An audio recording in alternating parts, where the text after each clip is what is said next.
This is Vikas Kumar and you are watching Maths easy.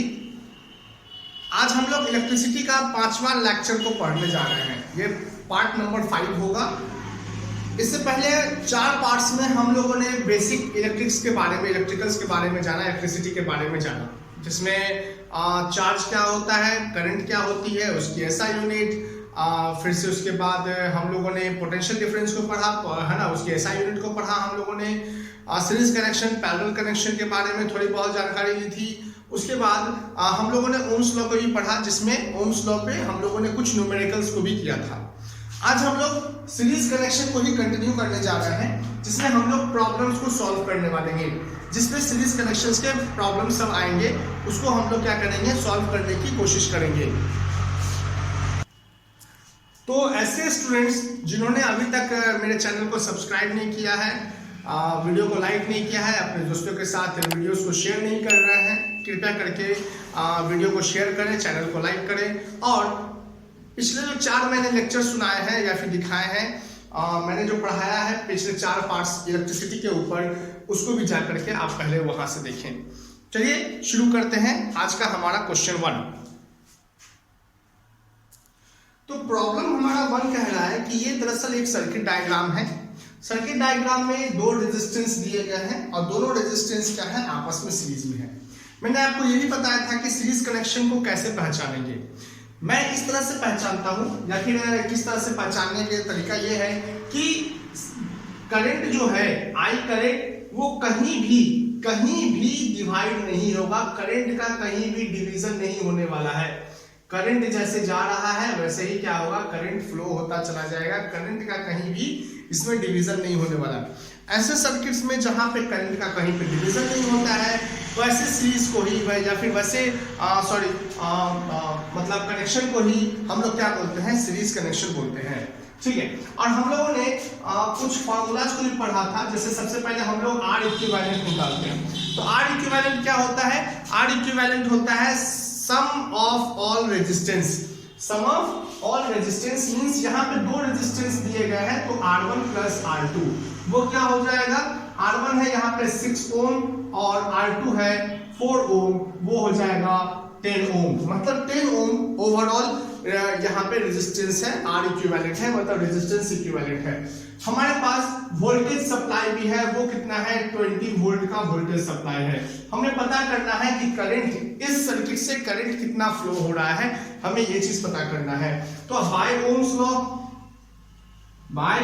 Ohm's law हम लोग क्या जानते हैं, V is equals to I into R। V equals to I into R हम लोग जानते हैं। ये I इक्वल टू क्या हो जाएगा, V बाय R। V कितना है 20, R कितना है 10, कैंसिल कर देंगे, आ जाएगा 2 एम्पियर। मतलब इस सर्किट से 2 एम्पियर करंट पास हो रहा है, इस सर्किट से 2 एम्पियर करंट वो फ्लो हो रहा है। चलिए आते हैं हम लोग क्वेश्चन नंबर 2 की तरफ। क्वेश्चन नंबर 2 भी हम लोग देख रहे हैं कि यहाँ पे एक सर्किट है जो कि सीरीज में है, क्योंकि यहाँ भी करंट का कोई बंटवारा नहीं हो रहा है, करंट का कोई डिवीजन नहीं हो रहा है, जिसमें R1 की वैल्यू 3 है, R2 का वैल्यू 4 ओम है और R3 का वैल्यू 8 ओम है। हमें और यहाँ पे वोल्टेज जो सप्लाई है वो मान लेते हैं फिर से 20 वोल्ट का वोल्टेज सप्लाई है। हमें फिर से यहाँ पे क्या पता करना है दोस्तों, पता करना है हमें इस सर्किट में कितना करंट फ्लो हो रहा है। मैं आपसे ये कहना चाहता हूँ कि इस वीडियो को पॉज करें और सबसे पहले खुद से बनाने की कोशिश करें। उसके बाद ही मतलब मैं जो बनाऊंगा वो उस सॉल्यूशन को चेक कर लें कि आपका आंसर सही है या नहीं है। ओके, तो आपने उम्मीद है कि वीडियो को पॉज किया होगा और आपको आंसर भी आ गया होगा। अब चलते हैं कि चेक करते हैं कि आपका आंसर और मेरा आंसर मैच कर रहा है कि नहीं कर रहा है। सबसे पहले तो हमें ये पता है यहाँ पे कि R1 का वैल्यू वो है 3 ओम, R2 का वैल्यू है यहाँ पे 4 ओम और R3 का वैल्यू है यहाँ पे 8 ओम। ठीक है, और हमें वोल्टेज सप्लाई भी पता है 20 वोल्ट। हमें ये सब चीजें पता है। अब हमें क्या करना है, हमें फाइंड करना है। सबसे पहले तो हमें फाइंड करना है कि I का वैल्यू कितना होगा, वो हमें पता करना है। उसके लिए हमें सबसे पहले हम लोग जान रहे हैं कि ये सीरीज में सर्किट जो है वो सीरीज में है। ओके, सारे के सारे जो यहाँ पे रेजिस्टेंस कनेक्टेड है एक दूसरे से, वो सीरीज में कनेक्टेड है। तो सबसे पहले हम लोग क्या करेंगे, आर इक्विवेलेंट निकालेंगे। आर इक्विवेलेंट का formula R1 plus R2 plus R3, मतलब सम ऑफ ऑल रेजिस्टेंस। इससे पहले वाले मतलब सर्किट डायग्राम में 2 ही रेजिस्टेंस थे, इस बार 3 रेजिस्टेंस है। तो आर इक्विवेलेंट सीरीज कनेक्शन में आर इक्विवेलेंट का फॉर्मूला ही होता है, आर इक्विवेलेंट का मतलब ही होता है सम ऑफ ऑल रेजिस्टेंसेस। तो यहाँ पे 3 रेजिस्टेंस है, इस वजह से हम लोगों ने क्या किया, तीनों रेजिस्टेंस को ऐड कर दिया। वो कितना कितना है, 3 plus 4 plus 8 ohm is equal to 3 4 7 7 8 15, तो आएगा आर इक्विवेलेंट 15 ओम। ओके ठीक है, V पता है हमें, तो बाय ओम्स लॉ से हमें क्या मिलता है, ओम्स लॉ से हमें मिलता है V equal to I R. ठीक है, हमें क्या करना है, I निकालना है, तो I बराबर क्या हो जाएगा, V बाई R। V कितना है 20, R कितना आया 15, कैंसिल कर देंगे, 5 से 5 4 जा एंड 5 3 जा 15, तो आएगा हमारा 4/3 एम्पियर। कोई बात नहीं है, अगर किसी को कोई फ्रैक्शन में लेकर के आया है वो भी चलेगा, 4/3 एम्पियर यहाँ पे आएगा, 4/3 एम्पियर। और साथ में इसको अगर हम लोग सॉल्व करेंगे तो वो कितना आ जाएगा, 1.33 एम्पियर ही आ जाएगा। ठीक है, इसी को जब सॉल्व करेंगे तो 1.33 एम्पियर आ जाएगा। ठीक है दोस्तों, अब है क्वेश्चन नंबर हमारा 3। ठीक है, क्वेश्चन नंबर 3 में ये क्या बोल रहा है कि एक सर्किट डायग्राम दे दिया गया है जहां पे 3 रेजिस्टेंसेस हैं, तीनों रेजिस्टेंसेस वो सीरीज कनेक्शन में है। यहाँ पे अमीटर है और यहाँ पे वोल्टमीटर है। मैंने आपको इससे पहले वाले क्लासेस में मैंने आपको बता दिया है कि अमीटर क्या होता है और वोल्टमीटर क्या होता है।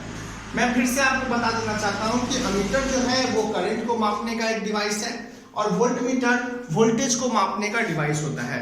ठीक है, यहाँ पे 6 वोल्ट की बैटरी लगी हुई है, ठीक है, जो कि एक सोर्स है जो कि करंट को फ्लो करवाने में मदद करेगा। R1 की वैल्यू है वो है 5 ओम, R2 की वैल्यू है यहाँ पे 8 ओम और R3 की वैल्यू है वो है 12 ओम। हमें यहाँ पे टोटल करंट और पोटेंशियल डिफरेंस निकालना है, मतलब वोल्टेज ड्रॉप निकालना है अक्रॉस R3। मतलब R3 के में हम लोगों ने क्या कर दिया, पैरेलल कनेक्ट कर दिया किसको, वोल्टेज ये वोल्टमीटर को, जो कि हमें रीडिंग देगा कि इस R3 से कितना वोल्टेज जा रहा है, इस R3 में कितना वोल्टेज जा रहा है, ये हमें पता करेंगे। ठीक है, और हमेशा अमीटर जो होता है वो सीरीज में कनेक्ट करते हैं और वोल्टमीटर को हमेशा पैरेलल कनेक्ट करते हैं, हम लोग आगे भी पढ़ेंगे। ठीक है, तो सबसे पहले तो हम लोग क्या कर रहे हैं, टोटल रेजिस्टेंस निकालें। क्वेश्चन हमारा 1 बोल रहा है कि टोटल रेजिस्टेंस निकालें, उसके बाद हम लोग क्या करेंगे, टोटल करंट निकालेंगे, उसके बाद फिर हम लोग पोटेंशियल डिफरेंस निकालेंगे। वो भी पोटेंशियल डिफरेंस R3 के अक्रॉस पोटेंशियल डिफरेंस को फाइंड आउट करेंगे। तो सबसे पहले हम लोग क्या करेंगे, R इक्विवेलेंट निकालेंगे। R इक्विवेलेंट का फॉर्मूला, क्योंकि ये सीरीज कनेक्शन में है तो सम ऑफ ऑल रेजिस्टर्स, तो हो जाएगा 5 प्लस 8 प्लस 12 ओम। ठीक है, ये कितना हो जाएगा, 5 8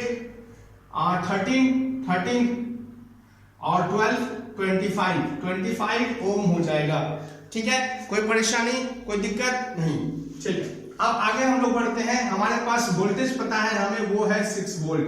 हमें पता करना है current, current is equal to क्या होता है, ओम्स लॉ से V बाई R। करंट क्या हो गया, V बाई R हो गया। तो V कितना है, V है हमारे पास 6 और R हम लोगों ने कितना निकाला 25, तो 6/25 एम्पियर लिख सकते हैं, या फिर हम लोग लिख सकते हैं 0.24 एम्पियर। इसको जब हम लोग सॉल्व करेंगे तो ये आ जाएगा 0.24 एम्पियर। मतलब ओवरऑल करंट जो है इस सर्किट से 0.25 एम्पियर करंट जो है वो फ्लो हो रहा है। ठीक है, अब हम लोग आगे बढ़ते हैं। हमें क्या पता करना है, हमें पता करना है कि पोटेंशियल डिफरेंस अक्रॉस R3। ठीक है, मैं यहाँ पे इसको बनाने की कोशिश कर रहा हूँ। तो हमारे पास R3 का जो वैल्यू है वो है 12 ओम। हमारे पास वोल्टेज सप्लाई जो है वो है 6 वोल्ट। ठीक है, कोई परेशानी नहीं। ठीक है, हम लोग और हमारे पास सॉरी यहाँ तो हमें जो 6 वोल्ट तो मतलब वोल्टेज तो हमें पता ही करना है, पोटेंशियल डिफरेंस तो माफ करिएगा, पोटेंशियल डिफरेंस तो हमें पता ही करना है, और ओवरऑल करंट जो है वो हमें पता है, वो है 0.24 एम्पियर। हमें यहाँ पे वोल्टेज पता करना है, बहुत आसान है, ओम्स लॉ से हम लोग वोल्टेज पता कर सकते हैं। तो V इक्वल्स टू क्या होता है, IR, I कितना है 0.24, R कितना है तो 12 ओम। बस इसको सॉल्व कर दीजिए, कितना आएगा, यहाँ आएगा 2.88 वोल्ट, 2.88 वोल्ट। मतलब इस रजिस्टर से, R3 रजिस्टर से 2.88 वोल्ट जो है वो सप्लाई किया जा रहा है, या फिर इतना वोल्टेज ड्रॉप यहाँ पे हो रहा है। अगले क्वेश्चन में कुछ अलग है ये क्वेश्चन, इसमें बहुत सारी चीजें हमें फाइंड करनी होगी।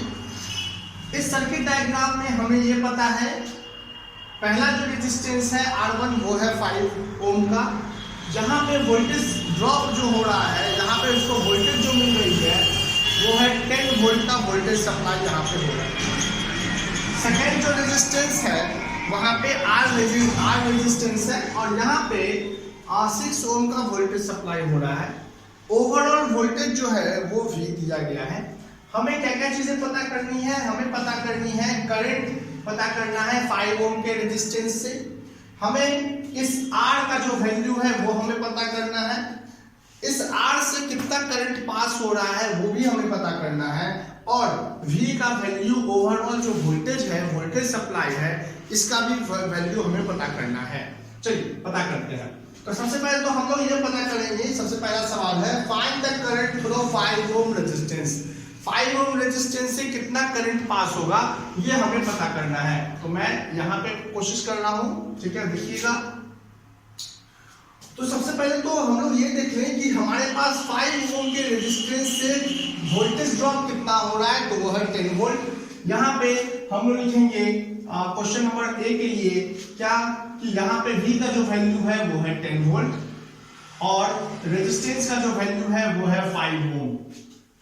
ठीक है, यहाँ पे आप लोग बोलिए कि सर यहाँ पे ओवरऑल रेजिस्टेंस क्यों नहीं निकाल रहे हैं, क्यों नहीं निकाल रहे हैं, क्योंकि हमें सिर्फ इसी 5 ओम के रेजिस्टेंस से कितना करंट पास हो रहा है जब वोल्टेज ड्रॉप है 10 का, जब यहाँ पे वोल्टेज सप्लाई जो हो रही है वो 10 वोल्ट हो रही है, तो करंट कितना मिलेगा हमें। तो ओम्स लॉ से क्या होगा, current is equals to V by R। Okay, तो V कितना है, V है 10 बाय 5 मींस आ जाएगा 2 एम्पियर। मतलब इस रेजिस्टेंस से 2 एम्पियर करंट पास हो रहा है। तो हम लोगों ने क्वेश्चन नंबर ए को सॉल्व कर लिया, 2 एम्पियर ही हमारा आंसर होगा। ठीक है, क्वेश्चन नंबर बी की तरफ चलते हैं। क्वेश्चन नंबर बी क्या बोल रहा है, क्वेश्चन बी बोल रहा है करंट थ्रू R से कितना करंट जा रहा है, R से कितना करंट जा रहा है हमें ये पता करना है। ओके, ठीक है, ठीक है। तो सबसे पहले हम लोग क्या करते हैं, यहाँ पे यहाँ पे टोटल जो है हमें वोल्टेज सप्लाई पता है। ओके, हमें क्या पता है, हमें रेजिस्टेंस और करंट जो है ओवरऑल हमें कितना पता है ये करना होगा। तो जैसा कि हम लोग जान रहे हैं कि ये जो हमारा सर्किट है वो कैसा सर्किट है, वो सर्किट है सीरीज सर्किट है, या फिर कनेक्शन जो है वो सीरीज में है। और मैंने आपको पहले ही बताया है कि सीरीज कनेक्शन में कभी भी करंट का बंटवारा या फिर करंट का डिवीजन नहीं होता है। तो यहाँ पे करंट जो होगा मतलब I through resistance R is equals to 2 ampere. ठीक है, क्योंकि यहाँ भी करंट क्या मिलेगा हमें 2 एम्पियर का मिल रहा है, तो यहाँ भी हमें 2 एम्पियर का ही करंट मिलने वाला है। ठीक है, कोई दिक्कत नहीं है। आगे बढ़ते हैं। सी में है the value of R, value of R। अब देखिए R का वैल्यू कितना होगा। अच्छा, R पे देखिए वोल्टेज ड्रॉप कितना है, 6 वोल्ट है। R पे जो वोल्टेज ड्रॉप है वो है 6 वोल्ट का, और हम लोगों ने करंट को भी पता किया, क्या है वो करंट, वो है 2 एम्पियर का करंट है। तो R इज इक्वल्स टू क्या हो जाएगा, हमें पता है V इक्वल्स टू IR होता है, तो R इक्वल्स टू क्या हो जाएगा, V बाय I। V है 6 बाय I है 2 मींस आ जाएगा ये 3 ओम। मतलब यहाँ पे R का जो वैल्यू होगा वो होगा 3 ओम होगा वैल्यू। ओके, अब आगे बढ़ते हैं हम लोग। वैल्यू ऑफ V, ये जो V है वो टोटल कितना है, यहाँ पे देखिए 10 वोल्ट का सप्लाई हो रहा है, यहाँ पे देखिए 6 वोल्ट का सप्लाई हो रहा है। ओवरऑल कितना सप्लाई हो रहा है? 10 प्लस 6 वो हो जाएगा 16, वो हो जाएगा कितना? 10 वोल्ट प्लस ये 6 volt is equals to 16 volt का सप्लाई यहाँ पे हो रहा है। ओवरऑल कितना का सप्लाई हो रहा है? 16 वोल्ट का सप्लाई हो रहा है। आई होप कि आपको ये वीडियो पसंद आया होगा। पसंद आया है प्लीज इसे लाइक करें, शेयर करें, मेरे चैनल को सब्सक्राइब करें और कमेंट्स भी दें ताकि मैं अपने इस वीडियो में कुछ इंप्रूवमेंट कर सकूं। Thank you and have a nice day.